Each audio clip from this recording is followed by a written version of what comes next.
New at 10, it's been a season filled with controversy for the San Jose State University women's volleyball program over a transgender teammate. The issue has garnered national attention. Just last week, a class action lawsuit was filed against the university and the NCAA, calling for transgender women to be banned from college sports. A team captain who joined the lawsuit and the only one to speak publicly about the issue, Brooke Slusser, agreed to sit down with KTVU's Bailey O'Carroll to discuss her position. I feel like there's so many emotions that go into all of it, like anger, sadness, like regret, just like of all schools for me to end up at, why this one? Brooke Slusser, a co-captain on the San Jose State women's volleyball team, is in her senior year, and she's getting more attention for what she's doing off the court than her performance on it, but she says she wouldn't change that. The Spartans' season has been overshadowed by controversy surrounding a transgender teammate who Slusser says she once lived with and called a friend. I think all of me and my roommates were pretty good friends the whole time. But Slusser says the two have never had a conversation about her teammate being transgender. Instead, she referred to it as the elephant in the room and says the university told her and other teammates not to bring it up. I just don't think it's right in women's sports. It has nothing to do with the way someone wants to live their life day to day. That's not an issue. I think live the way you want to live. But just when it comes to the fairness and safety of women playing, there's a reason that there's two different divisions for men and women. In a class action lawsuit filed last week, Slusser claims her rights and safety have been jeopardized by sharing a court with her transgender teammate.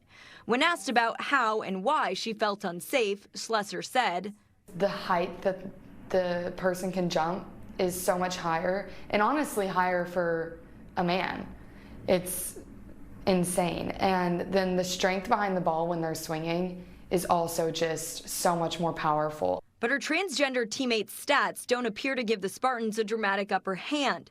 The San Jose State women's volleyball team is ranked 119th nationally.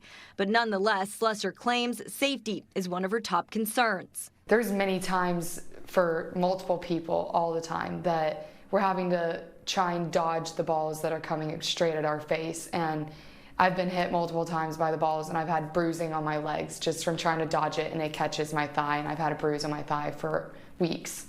Bumps, bruises, and minor injuries are common in Division I volleyball, as is practicing against men.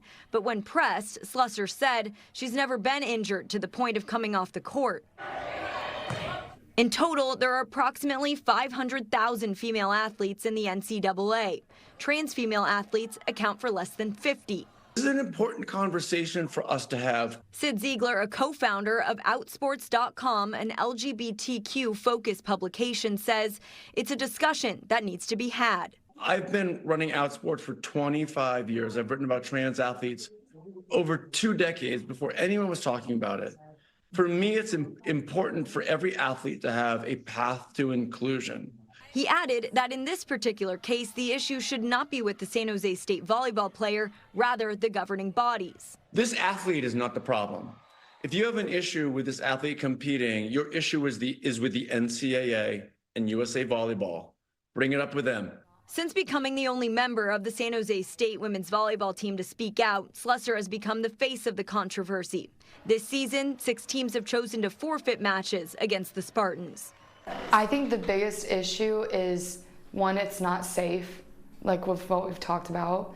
It's just no woman's ever going to have that strength and power that they have. And 2, they're taking opportunities and scholarships and medals away from women that have worked their entire lives for it.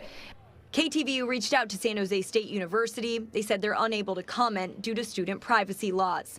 In San Jose, I'm Bailey O'Carroll, KTVU, Fox 2 News.